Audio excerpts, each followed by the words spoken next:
arti bisa juga pengurusan sesuatu perkara bisa menjadi baik. Nah, kalau dilihat dari definisi ini kan seolah-olah mengatakan bahwa politik itu baik, ya, siasa itu baik, ya. Nanti kita bisa lihat nanti dalam prakteknya seperti apa. Nah, politik sekali lagi ini kan dalam bahasa Arabnya kan disebutkan siasah ya. Ya, yang intinya adalah bagaimana mengurus, menata atau cara ya. Kalau bicara tentang sistem kan berarti bicara cara ya. Ya, untuk mengurus sesuatu perkara yang dari yang tadinya tidak baik menjadi baik. Mohon izin suara suara saya dengung ya, agak-agak dengung ya. Enggak, Pak, jelas. Jelas di kalian jelas ya? Jelas, Oh, Pak. di saya kayaknya suaranya mantul gitu. Enggak ya? Di kalian aman ya? Aman, Pak. Oke. Nah, jadi itu kalau kita lihat dari segi pengertiannya. Nah, kemudian Ibnu Qayyim ini membagi politik itu menjadi dua. Nah, saya belum bisa share PowerPoint-nya hari ini ya. Nanti insya Allah nanti minggu depan lah. Insya Allah nanti saya coba susun dulu yang rapi baru saya share kepada teman-teman. Karena ini saya belum sempat share bikin yang rapi. Jadi saya baru yang apa adanya saja. Jadi Ibnu Qayyim ini menjelaskan bahwa politik itu terbagi menjadi dua. Ya, yang penting yang pertama adalah politik yang diwarnai dengan kezaliman sehingga itulah yang diharamkan. Nah, itu menurut Ibnu Qayyim. Nah, padahal niat yang baik tadi kan politik itu perkara yang tidak baik menjadi baik. Ya, jadi mengurus sesuatu yang tadinya tidak baik menjadi baik. Kemudian Ibnu Qayyim ini mengatakan bahwa ada dua macam politik. Yang pertama adalah politik yang diwarnai dengan kezaliman, itulah yang diharamkan. Kemudian politik yang diwarnai dengan keadilan dan merupakan bagian dari syariat Islam. Nah, ini dua hal yang sangat bertentangan sekali. Jadi yang tadi politik itu sebagai ladang untuk kezaliman, sehingga segala macam bisa dihalalkan, yang haram bisa dihalalkan. Nah, kemudian memunculkan ketimpangan-ketimpangan. Nah, sehingga Ibnu Qayyim mengatakan bahwa politik yang pertama inilah yang diharamkan. Karena dia menggunakan segala macam cara, menghalalkan segala macam cara untuk sebuah tujuan yang notabene tidak untuk kemaslahatan bersama. Padahal tujuan dari politik itu adalah bagaimana menghasilkan sebuah nilai atau values di dalamnya yang mampu mensejahterakan semua yang ikut terlibat dalamnya. Gitu. Itulah politik yang diharamkan oleh Ibnu Qayyim. Kemudian yang kedua, Ibnu Qayyim mengatakan bahwa politik yang diwarnai dengan keadilan dan inilah yang merupakan bagian dari syariat Islam. Nah, sehingga dari sini memunculkan pemahaman baru bahwa ada sebuah sistem, ada sebuah nilai yang dibangun di dalam Islam ini yang berhubungan dengan sistem politik. Nah, sehingga Islam membuat sebuah skema yang di situ memberikan gambaran bahwa ada loh sebuah sistem yang dibangun di dalam Islam yang berhubungan dengan politik praktis. Ya, di zaman Rasulullah SAW politik itu sudah ada. Ya, bahkan Rasulullah SAW ketika hijrah dari Mekah ke Madinah, itu yang pertama kali beliau lakukan adalah bagaimana beliau mampu membangun sebuah peradaban yang ada di Madinah tersebut menjadi sebuah peradaban yang punya nilai. Nah, sehingga dari situlah orang mengambil kesimpulan bahwa politik yang dibangun oleh Rasul itu adalah politik yang merupakan bagian dari syariat Islam. Muncullah teori-teori yang berhubungan dengan politik Islam. Nah, itu yang disampaikan oleh Ibnu Qayyim bahwa ada politik yang isinya kezaliman, kemudian itulah yang diharamkan. Kemudian ada politik yang diwarnai dengan keadilan dan itulah yang merupakan bagian dari syariat Islam. Nah, yang selanjutnya, pengertian politik yang sejalan dengan syariat atau siasat syariah adalah pengaturan kepentingan rakyat yang banyak dalam ruang lingkup daulah Islam, ya, nilai Islam dengan cara-cara yang dapat menjamin realisasinya kemaslahatan umum dalam menolak segala macam kerugian dan tidak melanggar syariat Islam. Seperti kaidah-kaidah asasinya sekalipun tidak sejalan dengan pendapat para alim mustahil. Jadi gini, kalau bicara tentang siasah atau siasah syariah lah ya, yang berhubungan dengan politik ya, politik Islam ya. Inti dari politik Islam itu adalah bagaimana mengatur segala sesuatu yang berhubungan dengan kepentingan rakyat. Nah, bukan hanya sampai di situ, tapi bagaimana dia mampu menjadikan ini sebagai salah satu cara ya dalam rangka mensejahterakan rakyat. Jadi kalau orang bicara tentang politik Islam, konsep utama yang dibangun adalah kemaslahatan. Jadi jangan sampai nanti bicara politik Islam, kemaslahatan itu hanya dimiliki atau dirasakan oleh orang-orang tertentu. Padahal kalau kita lihat dari ruang lingkup daulah Islam atau negara Islam, itu adalah bagaimana merealisasikan kemaslahatan umum, ya, yang dimana tidak ada satu golongan atau satu masyarakat pun juga yang merasa dirugikan dengan nilai atau sistem yang dibangun. Dan yang terpenting di sini adalah tidak melanggar syariat Islam. Di mana caranya adalah bagaimana kita menggunakan syariat Islam sebagai sebuah rule model, ya, sebuah mode dalam mengembangkan nilai-nilai atau mengaplikasikan nilai-nilai Islam di dalam kehidupan bernegara. Itulah tujuan dari politik Islam. Jadi jangan sampai bicara politik Islam masih ada orang miskin yang seringkali hidupnya dizolimi oleh kekuasaan. Jadi kekuasaan yang dibangun itu menzolimi masyarakatnya. Nah, itu kita tidak bisa bicara tentang syariat siasat syariah. Ya, karena kalau kezoliman ada di situ, ya, maka itu bukan bagian dari politik Islam. Toh kalau kita bicara tentang kemiskinan contohnya di suatu negara. Ya, kalau kemiskinan itu kan itu sesuatu yang bisa saja terjadi ya. Kita lihat kan di zamannya Khalifah Umar bin Abdul Aziz lah. Ya, di mana banyak sejarah kita yang menceritakan bahwa kisah Umar bin Abdul Aziz itu sulit ditemukan orang yang miskin kira-kira gitu. Nah, maksud dari sulit ditemukan itu bukan berarti tidak ada orang miskin. Orang miskin ada, ya, orang miskin ada. Tapi negara mampu membuat masyarakatnya itu yang miskin merasa tidak miskin kira-kira begitu. Ya. Negara mampu mengembangkan masyarakatnya memiliki izah, ya, memiliki semacam harga diri lah, ya, harga diri ya. Jadi orang miskin, dia miskin tapi dia tidak minta-minta kira-kira begitu. Lain halnya dengan hari ini kan.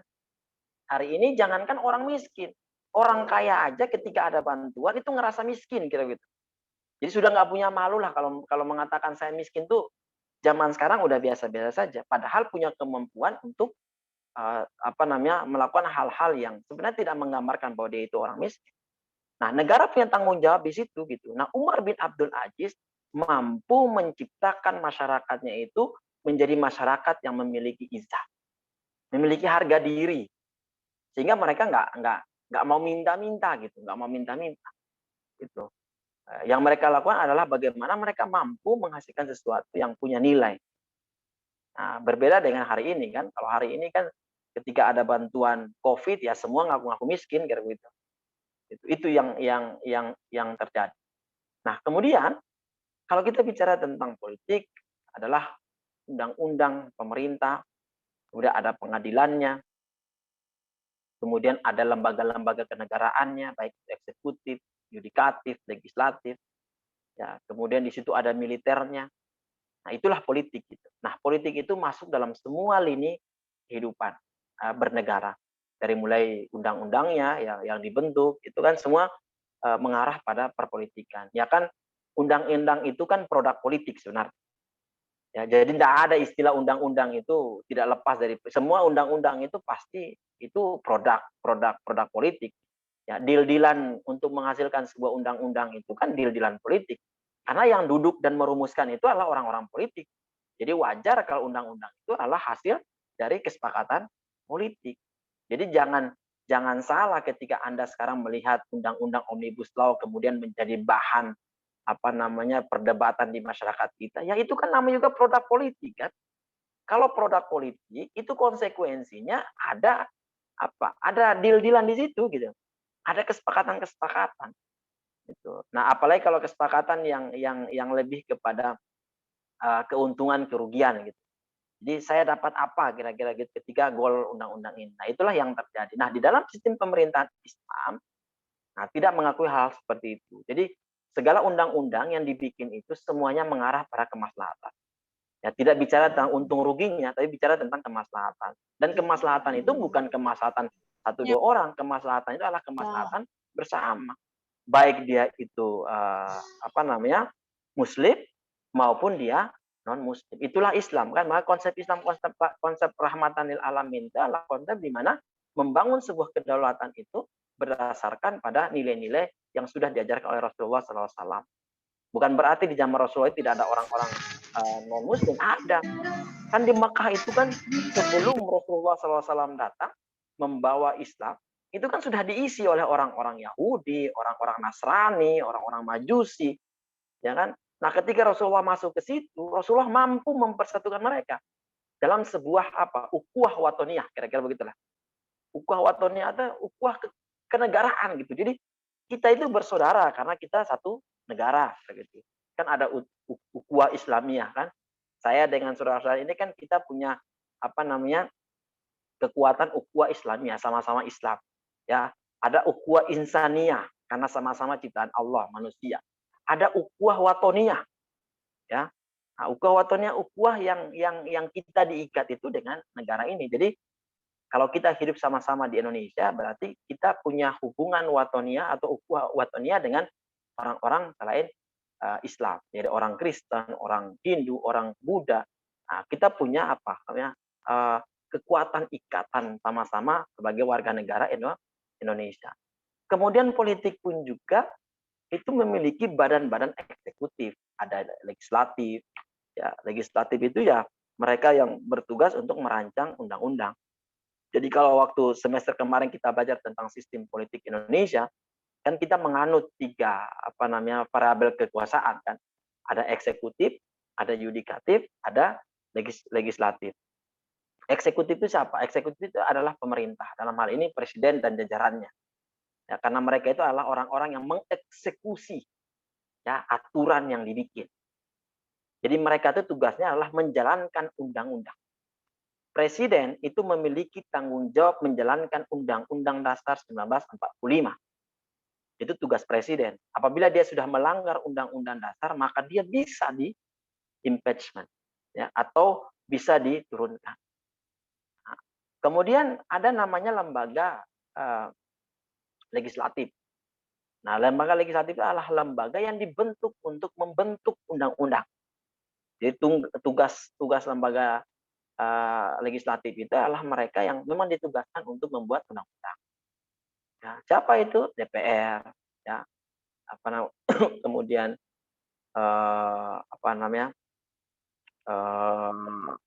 DPRD provinsi, DPRD kota kabupaten, DPD hari ini kan. Nah, mereka ditugaskan untuk membuat rancangan undang-undang yang undang-undang itu ya disepakati bersama dengan pemerintah, dalam hal ini lembaga eksekutif. Nah, kemudian ada lagi yang disebut dengan lembaga yudikatif. Siapa itu lembaga yudikatif? Lembaga yudikatif itu adalah mereka-mereka yang berterjun langsung dalam bidang hukum. Ada Mahkamah Agung, ada Mahkamah Konstitusi, ada Mahkamah Yudisial, kemudian ada pengadilan, ya, jaksa. Nah, itu masuk dalam kategori yudikatif. Nah, kemudian juga ada militer dalamnya. Nah, militer ini kan sebagai salah satu alat negara. Ya, ingat, militer itu adalah alat negara, bukan alat kekuasaan. Ya, ingat ya, ini harus digarisbawahi betul. Saya sering kali sampaikan ini bahwa militer itu adalah alat negara. Dia bukan alat kekuasaan. Artinya siapapun juga presiden, maka militer itu bertanggung jawab terhadap negara. Bukan bertanggung jawab kepada kekuasaan. Kekuasaanlah yang memilih mereka. Dan mereka harus punya komitmen terhadap negara. Jadi bukan militer kemudian dia menjadi alat kekuasaan untuk melawan oposisi dan yang lain-lain sebagainya. Nah, gambaran kita hari ini kan seolah-olah nih, ya seolah-olah ya militer ini tidak menempatkan dirinya sebagai alat negara. Dia hanya menjadi ladang untuk menjadi alat dari kekuasaan. Itu yang seharusnya tidak boleh dilakukan karena militer itu adalah bagian dari alat negara, bukan alat kekuasaan. Ini dua hal yang berbeda ya, antara alat negara dengan alat kekuasaan. Kalau alat negara dia bertanggung jawab betul terhadap penyelenggaraan dan pelaksanaan ketertiban dan keamanan negara, bukan ketertiban dan keamanan penguasa gitu. Nah, kalau penguasa itu kan bisa berganti-ganti kan. Nah, kira-kira seperti itu ya. Kemudian yang selanjutnya, apakah penting pemerintah di dalam Islam? Nah, Islam menganggap bahwa pemerintahan itu penting. Nah, jadi Islam itu kan tidak hanya mengatur hubungan manusia dengan penciptanya atau hablum minanas, tapi Islam juga kan mengatur tentang hubungan sesama manusia. Ya, bukan hanya hubungan dengan Allah saja, tapi juga dengan hubungan sama manusia. Jadi dalam Islam itu kan ada dua hal penting. Ada hablum minallah, ada hablum minanas. Konsekuensi hablum minallah itu adalah dalam bentuk ibadah kita. Ya, tapi konsekuensi kita hidup dengan masyarakat ya muamalah tadi. Ya, hubungan sesama manusia. Kemudian yang selanjutnya, manusia itu tidak bisa menjalankan urusan agama dan dunianya secara sempurna. Artinya manusia memiliki keterbatasan. Ya, dalam proses penyelenggaraannya pun juga membutuhkan semacam organisasi. Nah, organisasi itu yang disebut dengan pemerintahan tadi, gitu ya. Di situ ada presidennya, ada menterinya, ada pejabat-pejabatnya, yang mana mereka itu disumpah untuk menjalankan urusan negara, tapi komitmennya tidak hanya seperti itu, tapi komitmennya adalah bagaimana membangun ya sebuah negara dengan ideologi-ideologi yang berdasarkan pada hukum Islam. Nah, kemudian pemimpin yang mempunyai wilayah dan kewenangan untuk memerintah dan menjalankan pemerintahan dengan baik. Artinya pemerintah itu memiliki kewajiban. Ya, kewajiban. Ya, kewajibannya apa? Kewajibannya salah satunya adalah bagaimana dia mampu menjalankan roda pemerintahan dengan baik dan benar. Dia mampu memberikan keadilan terhadap seluruh rakyatnya. Dia mampu memberikan kenyamanan. Dia mampu memberikan kesejahteraan terhadap masyarakatnya. Kalau itu yang dia lakukan, maka itu pemerintah yang berdasarkan pada nilai-nilai keislaman. Nah, kemudian Islam secara khusus juga mengajarkan bahwa mewujudkan sikap taat kepada pemerintah. Jadi dalam surat An-Nisa ayat 59 itu Allah menjelaskan ya ayyuhalladzina amanu atiullah ya wa atiur rasul wa ulil amri minkum. Bayangkan saja Islam sudah mengatur sebegitu detailnya. Kita diperintahkan untuk mentaati Allah, kita disuruh untuk mentaati Rasulullah, dan kita juga disuruh untuk mentaati ulil amri atau pemimpin. Ya, pemimpin. Kita diperintahkan untuk mentaati pemimpin. Nah, nanti kita bisa lihat konsep kepemimpinan seperti apa yang secara garis besar diperintahkan untuk ditaati. Nah, kemudian Ibnu Taimiyah menjelaskan bahwa urusan pemerintahan ini merupakan kewajiban agama yang paling besar. Jadi tidak boleh lagi ada istilah dikotomi antara negara dengan kekuasaan, dengan agama, antara kekuasaan dengan agama. Karena Ibnu Taimiyah saja mengatakan bahwa urusan pemerintahan itu merupakan kewajiban agama yang paling besar. Kewajiban agama yang paling besar. Jadi salah besar kalau ada yang mengatakan bahwa negara tidak boleh ikut terlibat di dalam urusan agama ataupun sebaliknya. Agama tidak boleh terlibat dalam urusan kenegaraan. Padahal kalau kita lihat dalam teori-teori keislaman, Ibnu Taimiyah menjelaskan bahwa urusan negara, ya urusan pemerintahan itu merupakan kewajiban agama yang paling besar. Bahkan tidak ada artinya penegakan agama di dunia tanpa adanya pemerintahan. Itu pernyataan Ibnu Taimiyah. Ya. Nah, Rasulullah SAW pun mewajibkan kepada kita untuk mengangkat seorang pemimpin sekalipun dalam komunitas yang paling kecil. Ya, bahkan dalam riwayat-riwayat yang lain itu dijelaskan kita melakukan sebuah perjalanan ya. Kalau di situ lebih dari 2 orang, ya, maka tunjuklah di antara ya 2 orang itu menjadi pemimpin dalam perjalanan itu. Ya, tapi kan kadang-kadang kan kita nggak pernah berpikir ke arah sana kan. Nah, yang penting pergi-pergi saja. Padahal Rasulullah SAW mewajibkan mengangkat seorang pemimpin sekalipun dalam komunitas yang paling kecil. Tujuannya apa? Karena dia memiliki tanggung jawab. Kullukum ra'in wa kullukum mas'ulun an ra'iyat. Ya, setiap diri kita ini adalah pemimpin yang pasti akan dimintai pertanggungjawabannya nanti di hadapan Allah Subhanahu wa taala. Sehingga itu yang menjadi nilai yang dikembangkan di dalam membangun sistem perpolitikan yang ada di dalam Islam. Nah, pemerintah adalah perwujudan dari mendekatkan diri kita kepada Allah Subhanahu wa taala. Nah, jadi ini yang poin yang terakhir yang ingin saya sampaikan kepada teman-teman semua bahwa pemerintah adalah perwujudan mendekatkan diri kita kepada Allah Subhanahu wa taala.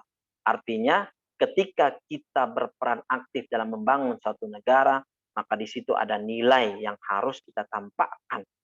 Ya, nilainya apa? Nilainya membangun kekuatan kita untuk lebih patuh dan taat kepada Allah Subhanahu wa taala. Ya.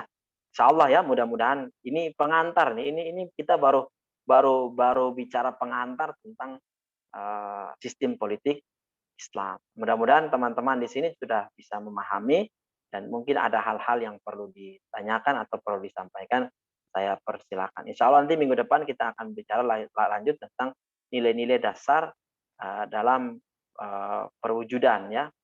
Ya, perwujudan. Udah satu lagi ya yang ingin saya sampaikan. Nilai-nilai dasar dalam politik Islam itu, jadi di dalam Al-Qur'an itu dijelaskan bahwa yang pertama ada kewajiban kita untuk mewujudkan persatuan dan kesatuan. Itu kewajiban ya. Jadi kata Allah dalam Al-Qur'an, kuntum khaira ummat ukhrijat linnas ta'muruna bil ma'ruf wa tanhauna 'anil munkar. Ya, kamu itu adalah umat yang terbaik kata Allah. Nah, umat yang terbaik itu apa? Umat yang terbaik itu adalah umat yang amal ma'ruf nahi munkar. Jadi itu merupakan visi orang Islam. Visi orang Islam itu amal ma'ruf nahi munkar. Ya. Jadi melakukan kebaikan-kebaikan, kemudian mencegah keburukan. Nah, bahkan dalam hadis lain kan nanti teman-temannya ulil albab ini bisa meneruskan kan hadis tentang man ra'a minkum mungkaron. Nah, nanti setelah ini bisa dilanjutkan sama teman-teman ulil albab itu bahwa kita memiliki kewajiban untuk menegakkan amal ma'ruf nahi mungkar. Kalau kita melihat kemungkaran, maka kita diperintahkan untuk mencegahnya dengan tangan. Nah, tangan didefinisikan sebagai kekuasaan. Kalau nggak bisa dengan tangan, dengan lisan. Nah, itulah tugas para ustadz, para dai, para kiai kan. Nah, dia menyampaikan, menasehati. Itu tugasnya. Kemudian kalau di antara kedua itu tidak mampu kita lakukan, maka cukup dengan hati. Dengan hati seperti apa? Dengan kita mendoakan, mudah-mudahan Allah memberikan pertolongan, Allah memberikan hidayah. Ya, hidayah kepada mereka. Dan itulah, ada kata Rasulullah, itulah selemah-lemahnya iman. Nah, kemudian ada kemestian bermusyawarah dalam menyelesaikan masalah ijtihadiyah. Dalam Islam itu konsep musyawarah itu merupakan bagian yang tidak bisa dipisahkan. Artinya musyawarah itu kan dengan tujuan untuk mencapai mufakat. Atau mufakat itu lebih identik dengan menghasilkan sesuatu ya, sesuatu yang punya nilai kemaslahatan. Bukan punya nilai keuntungan di sini, tapi punya nilai kemaslahatan. Artinya tidak ada orang yang merasa keputusan ini kemudian menzolimi suatu kaum, suatu kelompok, suatu orang-orang yang merasa dirugikan, tidak. Tapi bermusyawarah itu dengan tujuan untuk menyelesaikan berbagai macam persoalan-persoalan. Nah, kemudian kepastian ya, kemestian untuk menunaikan amanat dan menetapkan hukum secara adil. Sudah pasti ya. Ya, dalam proses menetapkan hukum itu harus adil. Nah, eh, saya kira tiga hal dulu ini yang berkaitan dengan nilai-nilai dasar politik Islam. Masih banyak lagi yang ingin saya sampaikan. Ya, namun karena saya yakin teman-teman di sini sudah banyak yang ingin bertanya atau ingin menyampaikan. Saya persilahkan.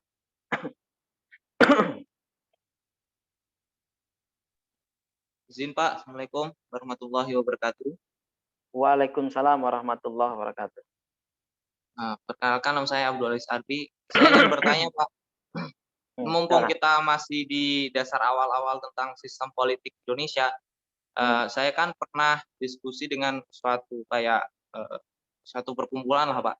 Dia tuh membahas tentang sistem perpolitikan ini sebenarnya yang kita terapkan di Indonesia ini salah.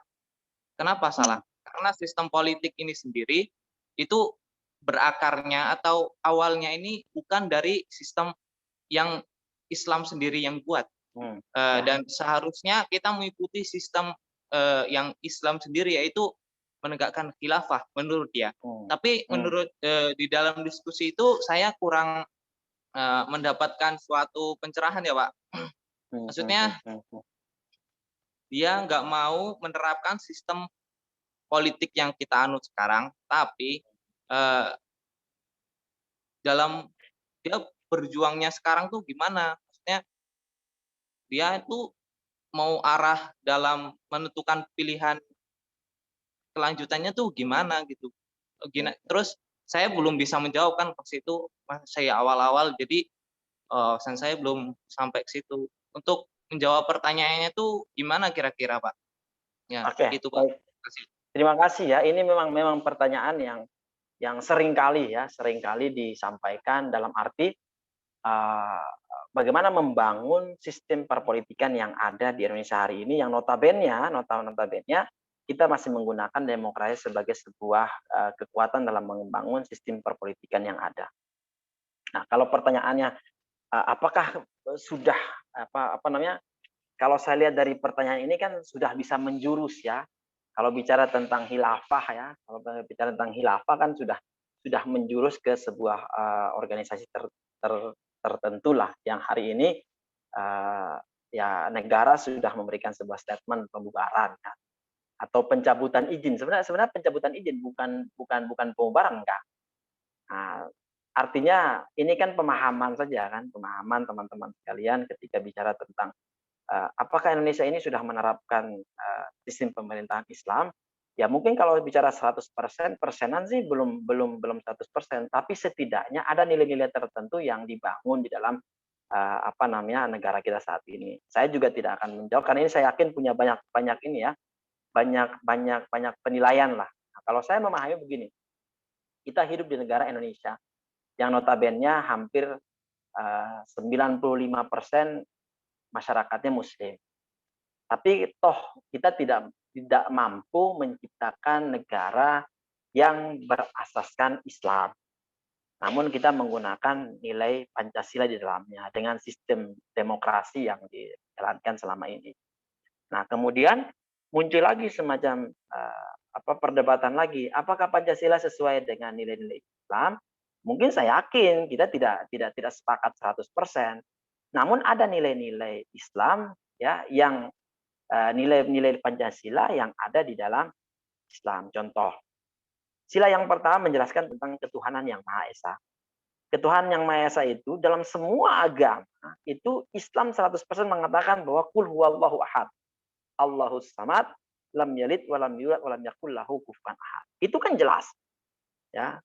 Ya kalau agama yang lain kan wallahu alam kan mungkin ada yang dengan konsep trinitasnya, ininya, itunya kan. Tapi kalau Islam kan dengan jelas mengatakan bahwa Tuhan itu Esa. Nah, itu kan tertuang dalam Pancasila sila yang pertama. Itu yang pertama yang menjadi landasan kita bahwa sistem Pancasila ini jangan sampai dibenturkan dengan Islam. Selama ini kan seolah-olah dibenturkan. Oh, Pancasila itu nggak Islami. Oh, nggak ini, nggak ini, nggak ini. Sehingga itulah yang memunculkan paradigma di masyarakat kita bahwa oh, Indonesia walaupun memiliki mayoritas penduduknya Muslim, tapi tidak bisa mengembangkan nilai Islam 100%. Nah, ini kan berangkat dari apa ya, kalau saya bilang berangkat dari apa ya, pemahaman sajalah. Pemahaman kita bersama bahwa sistem yang dibangun hari ini di bangsa kita ini kan adalah sistem yang demokratis, sistem yang Pancasilais katanya, belum menerapkan sistem Islam. Kita bisa saja menerapkan sistem Islam dengan populasi Muslim terbisa saja kita lakukan. Tapi apakah masyarakat kita sudah siap? Jadi ada dua pola yang dibangun. Ya, kalau saya mengilustrasikan ya, saya ilustrasikan begini. Ada yang ingin membangun kekuatan ya, kekuatan negara Islam itu membangunnya dari atas kira-kira begitu. Jadi dia merubah semua sistem menjadi sistem yang Islami, tapi mengambilnya dari atas gitu. Ada yang mencoba membangunnya dari bawah, gitu. Karena dia berpikir begini, kalau dari bawah, seenggaknya masyarakat sudah paham, masyarakat sudah mengerti, masyarakat sudah tahu tentang Islam, masyarakat sudah tahu tentang khilafah, maka akan dengan mudah dia merubahnya. Kalau paham yang satu ini mengatakan bahwa kita merubahnya dari atas. Nah, kalau pemerintahnya sudah Islami, ke bawahnya pasti Islami. Nah, itu kan pilihan sebenarnya kan? Pilihan. Kita mau mencoba yang mana ini? Mau yang tadi yang up down atau mau down up gitu gitu. Mau dari bawah dulu kita mengislamkan kemudian naik ke atas ke kekuasaan atau mau dari kekuasaan turun ke bawah. Itu kan pilihan sebenarnya. Dan saya kira negara ini juga tidak melarang itu. Dengan sistem demokrasi yang kita anut hari ini, apapun bisa kita lakukan. Dengan catatan tadi ya, dengan catatan bahwa demokrasi yang dibangun adalah demokrasi yang benar-benar memberikan kebebasan kepada setiap masyarakat, setiap orang untuk memilih. Ya. Tapi konotasi memilihnya itu bukan memilih atas dasar uang atau sogokan dan yang lain-lain sebagainya. Ya kan sebenarnya ini kan kesempatan dengan sistem ini kita bisa merubah pada sistem Islam. Kalau masyarakat kita hari ini coba kenalkan dulu nih tentang Islam seperti apa. Kemudian ya kalau masyarakat kita sudah sepakat pilih pemimpinnya yang Islami, yang baik, yang soleh, insya Allah walaupun dengan sistem yang ada Pancasila hari ini, tapi kalau masyarakatnya Islami, insya Allah bisa merubah segala-galanya. Wallahu alam bishawab ya. Kalau perkara seperti ini saya tidak bisa menjustis bahwa ini yang benar, ini yang salah, tapi yang jelas semuanya itu membutuhkan sebuah proses. Nah, tapi ingat komitmen kita adalah kalau kita sudah berada di dalam sistem tersebut, nah ini kan pilihan kan. Kalau kita sudah berada pada sistem tersebut, maka kewajiban kita hari ini adalah perkuat kekuatan umat Islam. Kalau umat Islam ini sudah kuat, insya Allah apapun juga bisa dia raih. Ya, jadi jangan sampai nanti menjelang pilkada, menjelang pemilu kita masih doyan duit, kira-kira begitu. Nah, kalau masih doyan duit ya sampai kapanpun juga kita tidak akan bisa menghasilkan pemimpin-pemimpin yang seperti digambarkan oleh Rasulullah SAW. Ya karena apa? Masyarakat kita masih sedang memilih orang itu yang kecenderungan karena popularitasnya, pencitraannya ya. Jadi memang saya sering sampaikan ke ini semacam anekdot aja. Kita nih hidup di era di zaman serba pencitraan. Apapun dicitrakan. Ya, apapun dicitrakan. Jadi saya sering kali kalau naik motor itu kalau berangkat pagi saya sering ngelihat ada polisi-polisi yang ngatur jalanan tapi minta untuk difoto ya walaupun itu sebagai bentuk laporan ya wajar namanya laporan kan. Nah, kemudian setiap aktivitas mereka pengennya difoto dan bukan hanya itu saja setiap orang. Nah, inilah saya katakan bahwa bisa jadi kita ada pada era di mana semuanya serba dicitrakan kira-kira begitulah. Karena satu sisi itu merupakan tuntutan profesi, di sisi yang lain dia ingin sampaikan bahwa saya sudah bekerja kira-kira begitu. Ya, saya sudah bekerja ya. Wallahu alam bishawab. Silakan ada lagi yang mau menyampaikan, bertanya.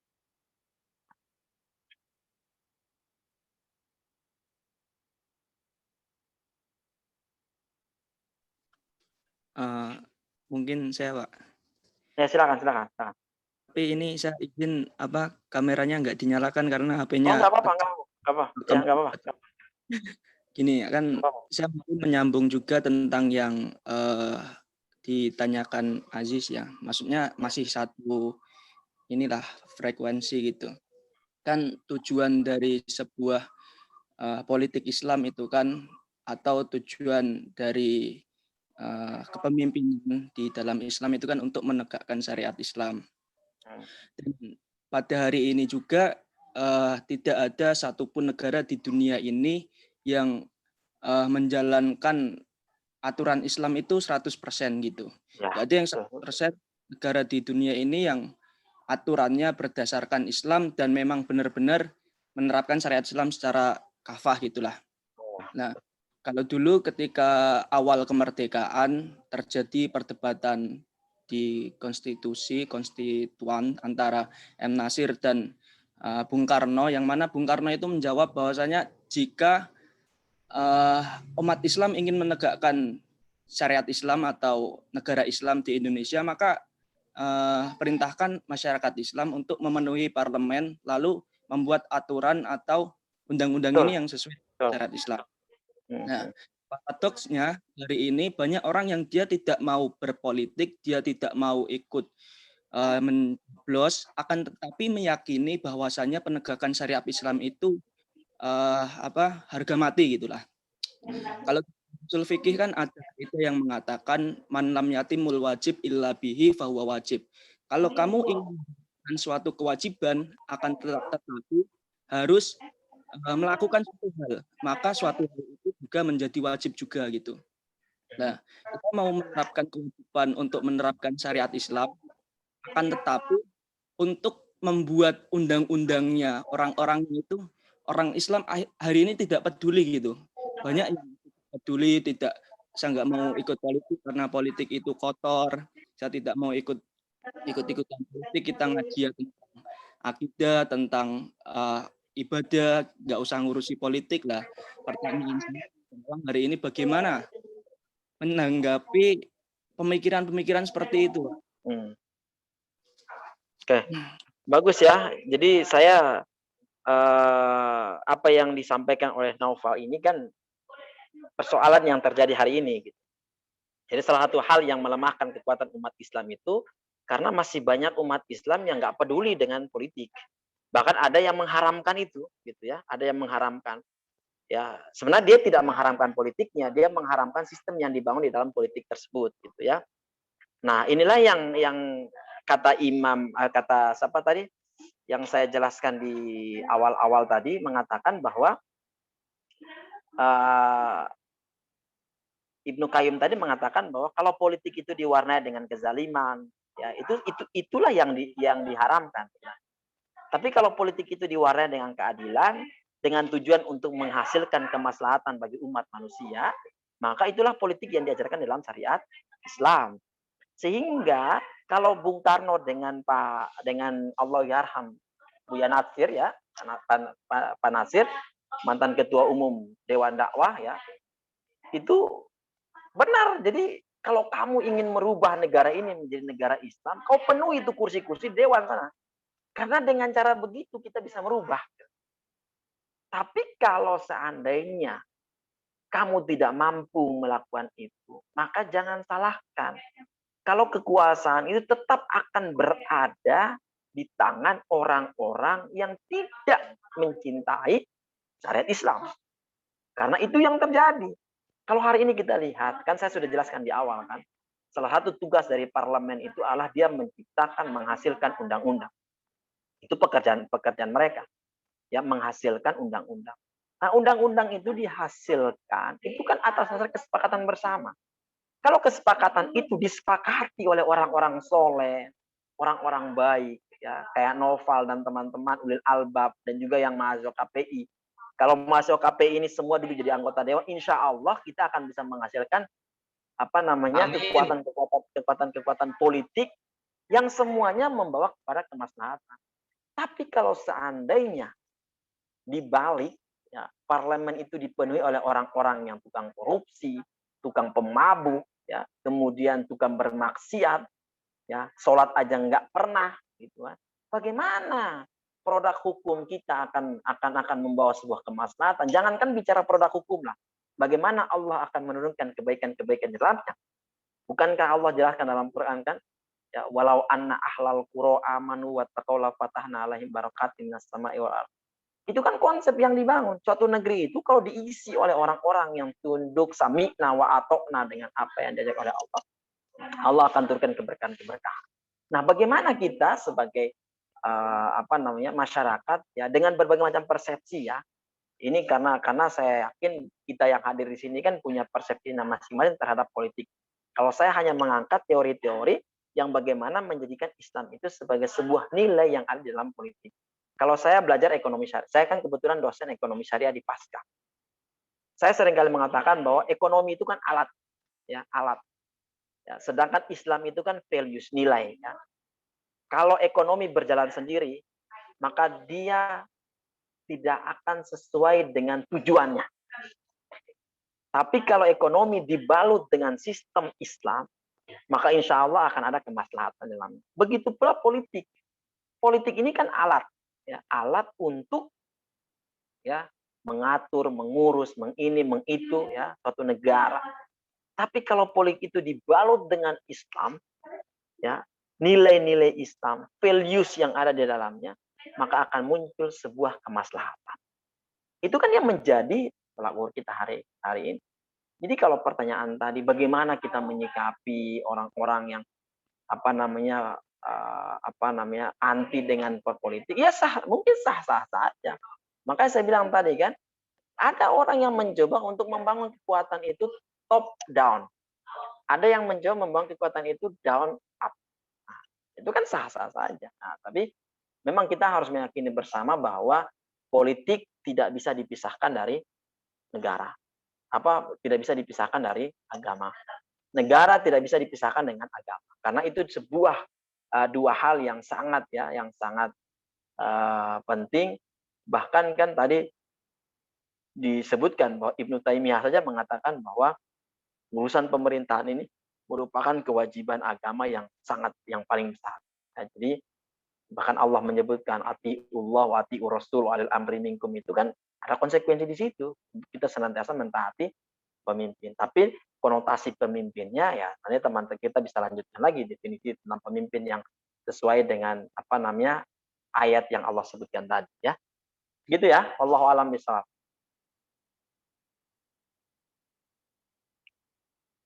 Mangga silakan, ada lagi yang mau bertanya?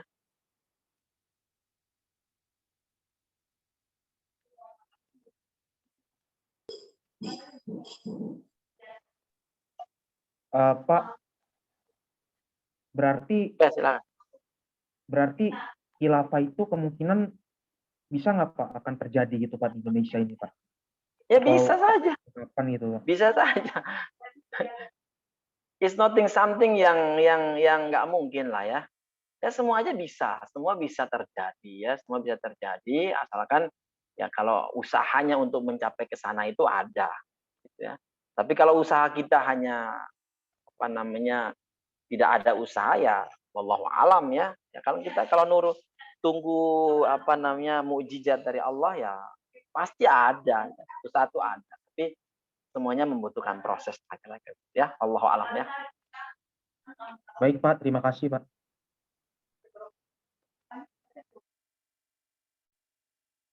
Ya silakan, ada lagi?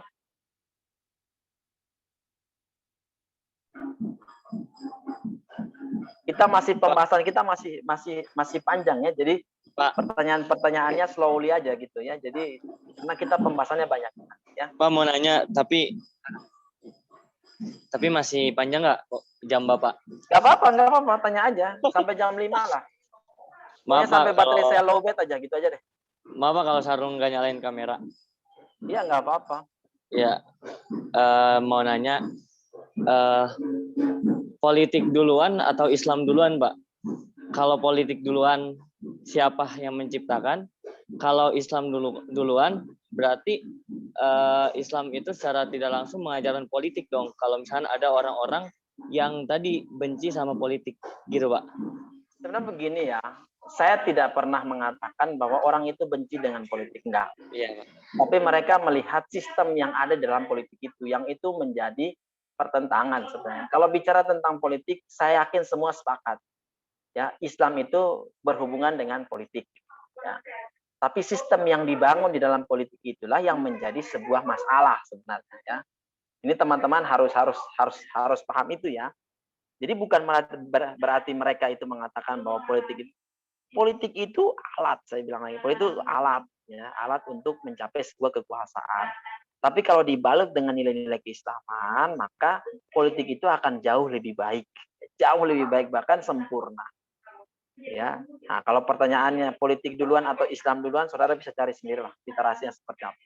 Apakah politik duluan atau Islam duluan atau Baik, sebaliknya. Pak. Nah, gitu ya, Sahrul ya. Tugas buat Sahrul minggu depan adalah ngasih tahu teman-teman semua bahwa apakah politik duluan atau Islam duluan. Ya, Subhanallah. Jadi tugas. Nah, jadi tugas buat Sahrul.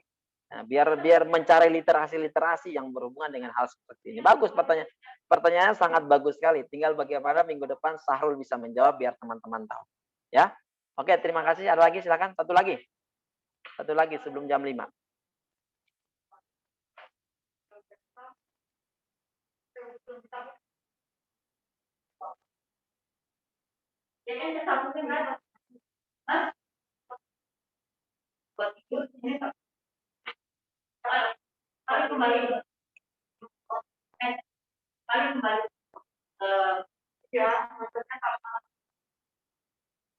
Silakan, ada lagi yang mau bertanya?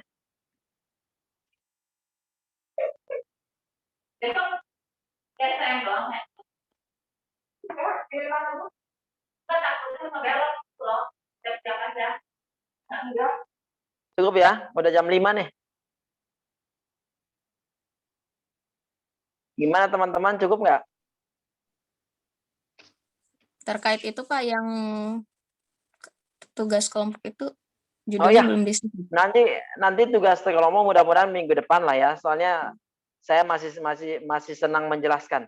Ya, nanti kalau saya udah itu baru saya kasih tugas lah. Kalian semangat banget nih. Insya Allah saya yakin teman-teman semangat ngerjain tugasnya. Jadi saya terima kasih betul nih, apresiasi bagi teman-teman semuanya yang sudah mulai antusias dengan tugas. Tapi insya Allah minggu depan. Karena hari ini kebetulan saya nggak pakai laptop, saya di rumah sedang dipakai anak untuk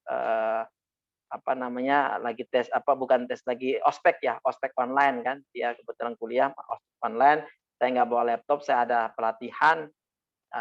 pelatihan asesor, jadi bahannya juga belum saya siapkan secara matang ya, jadi tugas-tugasnya insya Allah minggu depan ya. Kalau minggu depan belum ada tugasnya, minggu depannya lagi lah gitu ya. Ya, insya Allah pasti saya kasih tugas pasti. Ya, tapi persoalan kapannya nanti mudah-mudahan segera gitu ya. Terima kasih ya Nurul, ingatkan Bapak ya. Kasih. Ya, mudah-mudahan teman-teman yang lain juga semangatnya sama nih. Ya, semangat untuk mengerjakan tugas kira-kira begitulah ya. Ya, insya Allah ya. Ayo yang lainnya silakan.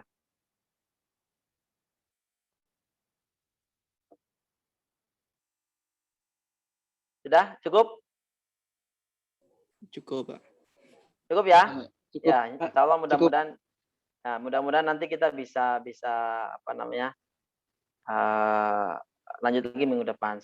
Kita untuk waktu nih mudah-mudahan bisa Selasa sore seperti ini juga bisa ya. Tapi nanti kita sesuaikan saja dulu lah. Ini alhamdulillah karena saya beres pelatihan tadi jam 3:30 udah selesai, udah ditutup. Jadi saya masih stay di sini ya. Tapi ya mudah-mudahan aja minggu depan pun juga kita bisa perkuliahan jam-jam seperti inilah insya Allah ya. Baik, terima kasih teman-teman semuanya. Itu saja yang bisa Bapak sampaikan pada pagi hari ini, sore hari ini. Mudah-mudahan Allah Subhanahu Wa Taala memberkahi kita semua. Tolong dong difoto. Siapa yang bisa foto, tolong difoto. Semua buka layarnya, coba buka layarnya biar kelihatan, biar bisa difoto. Tolong Bal.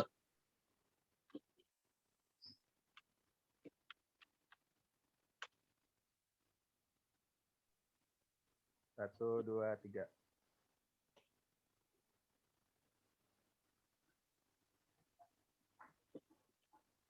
Udah. Udah ya, cukup ya. Iya, Pak. Oke, terima kasih. Wallahu a'lam bishawab. Sekali lagi mohon maaf. Kita istighfar sama-sama. Astagfirullahaladzim. Saya cukupkan dengan mengucapkan alhamdulillah dan doa kafatul majlis. Subhanakallahumma wa bihamdika asyhadu an la ilaha illa anta wa astaghfiruka wa atubu ilaik. Oke, sekali lagi mohon maaf. Assalamualaikum. Salam buat keluarga ya. Assalamualaikum warahmatullahi wabarakatuh. Waalaikumsalam warahmatullahi wabarakatuh. Bapak juga Izin live Ustaz. Saya live ya. Izin live ya. Ya.